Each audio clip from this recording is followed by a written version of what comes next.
So I'm here with Lira of Wayra in Lima, Peru. So we visited a few different Wayras so far. So we know a little bit about Wayra, the organization, but if you would still like to give us a little bit of an overview about what's going on with Wayra, and then tell us how Wayra Peru is a little bit different. Because I understand that you just had your first class last year, 2 years ago?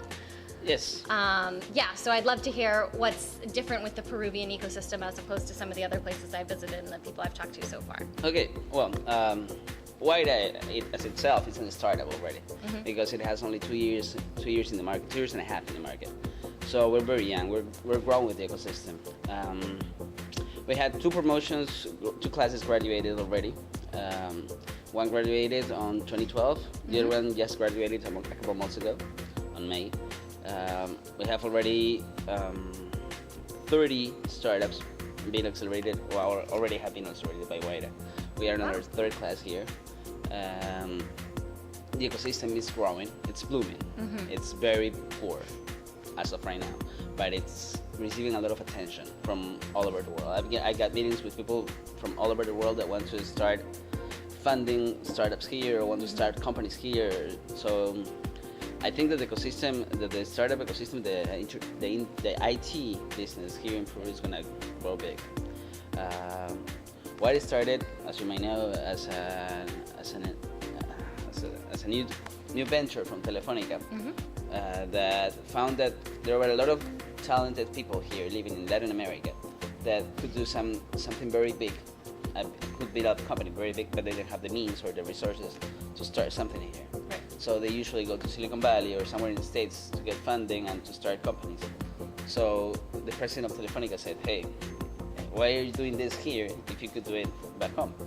And then they explained that there were no funding, there was no co-working spaces or something like that. So he decided to create Wayra in Latin America first. That's when the Colombian Wayras opened, because that was the first one in the whole world. And what Wayra is a Peruvian word, it's a Quechuan word. It means wind. Ah, okay. And I didn't know that. yes, so yeah, the president it's very fun to Peru. So he really liked the word, and he says that Wayra is the new winds of technology that's going to come from Latin America. And it's called Wayra all over the world. We have academies in London, we have academies in Dublin, in Madrid, I don't know, anywhere else, Munich, and in South America we're in 7 countries. And when this is a funny story, when they opened Wayra in London, they wanted to call it Wind instead of Wayra. And the president of Telefónica said, no, it's Wayra all over the world. Yeah. So it's something that makes us proud, you know, as Peruvians. What else? Well, as I was saying, the ecosystem is growing. There's a lot of co-working spaces now opening in the city, and there's a lot of startups, people that are dropping their jobs to start out their own startups. So, well, entrepreneurial always been big here, but if you go to the GEM, the Global Entrepreneurship Monitor, the Peruvians' rate is very high. It's one of the highest actually. But the thing is that they don't have the methodology or something to make their startup or the company grow nicely. Something like that. So that's what's going on. Peru is growing. The startups are growing, and I have a very good feeling that this is going to be a big thing. So what's your background? What was your journey into the world of entrepreneurship, and how did you end up at Wayra? Well, I'm very young, so I just got out of college a couple of years ago, but I've been an entrepreneur for all my life.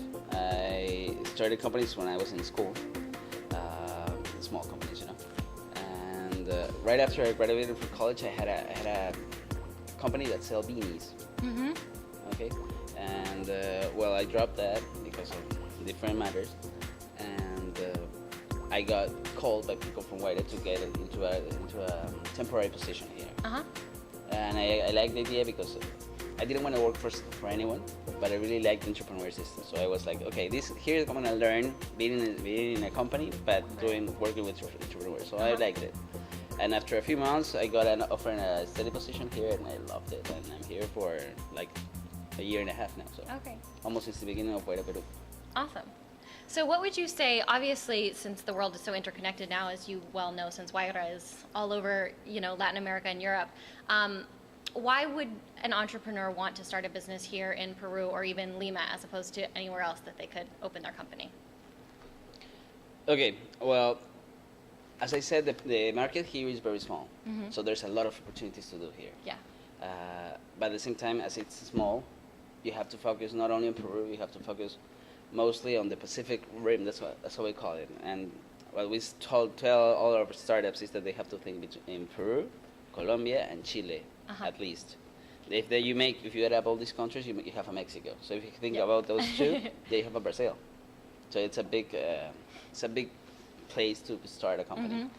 And our economies, the Peruvian, Chilean, and Bogota and Colombian economies are very similar. Like cash flows easily. There's a big effort from the government to do it like this. Jobs are easy to get between these countries. So it just makes sense to make a business that affects these three countries. Yeah. So that's what we tell all of our startups, and that's what they're doing. So Peru being in the middle, located in the middle in whole Latin America, it just makes sense to start a company here. And as I said, the Peruvian economy is growing, so this attracts investors also.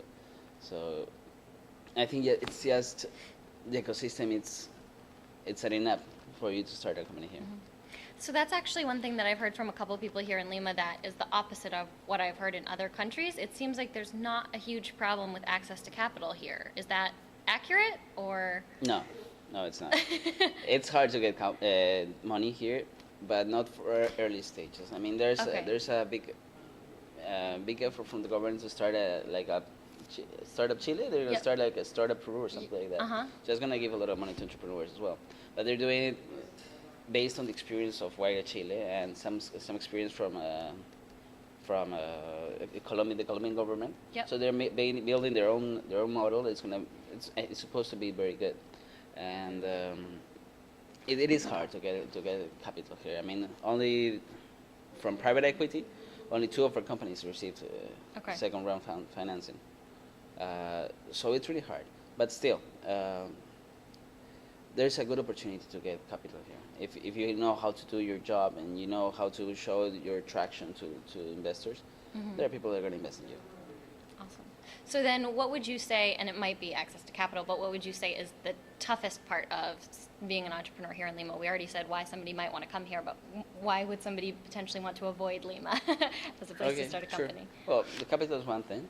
The other thing is that as it's a young ecosystem, let me say this again, but it's a young ecosystem, so people are not used to buying things on the internet, or they're not to do transactions on the internet. They have a lot of fear to use their credit card online, so that's something that we need to change. We're working on it. We have a couple of e-commerce that are struggling with this thing, but I mean, they're surviving, they're doing really good. They can do way better.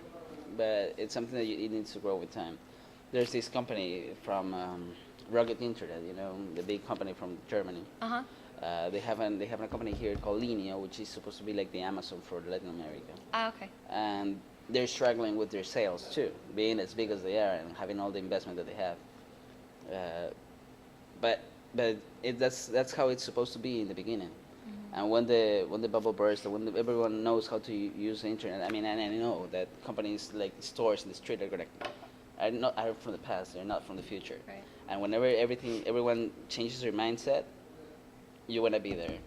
And if you can survive through this year and a half, or 2 years maybe, that people are changing their mindset, you're gonna go big. And so now you mentioned, and I know they're not a Peruvian company, but you mentioned like the Amazon for Latin America, and a lot of my travels I've seen companies that are the whatever for Latin America. Are you still seeing a lot of that in the Peruvian ecosystem, that there are copycat companies trying to do what somebody has already done in the United States or Europe and bring it here, or are you seeing actually a lot of brand new ideas? Well, as our understanding for innovation is that you don't have to reinvent the wheel again. So yes, adapting a business from somewhere that already worked, like the States, and do it on Latin America, it's a good job. It's a good startup opportunity. Right. The thing is that with the companies that are funded in the States, they usually don't think about Latin America as a possible country, as a possible market. they have such a big market in the States that Right. they don't worry about growing away, or at least not now. So what we're saying is build something that's similar to whatever they're doing, and if I don't know if Amazon wants to come here and do something, they're gonna find like a big company already established here, Yeah. and they will just have to buy, and that's an exit strategy. Absolutely. But as we have that, we also have companies that are doing something like new that I haven't seen in the States. Well, it's very difficult not to see something in the States because you have already done everything, but still. So what's your advice for aspiring entrepreneurs? To hold on, to Hold on. really put all your effort into it. You're gonna have big rewards if you keep doing it, and I don't know. If you fall, you can always stand up again, and Wayra is here for you. And then that's what we want. We want you to fall. We want you to make mistakes, because we know that after that, your company might be really good. Awesome. Well, thank you so much for your time, Luis. No, it Did was you my find this pleasure. video helpful or fun? Then share it with a friend who you think would benefit from the dish. And don't forget to follow me on Twitter and Facebook and subscribe to my channel on YouTube so you never miss any of the latest tips, tricks, and tutorials to help your business grow. And you get to see my adventures through the wide world of entrepreneurship and how I use the freedom running my own business gives me. Also, remember to head over to Costa.com so you can get in on the conversation about how to build your business to success so you can live your life your way.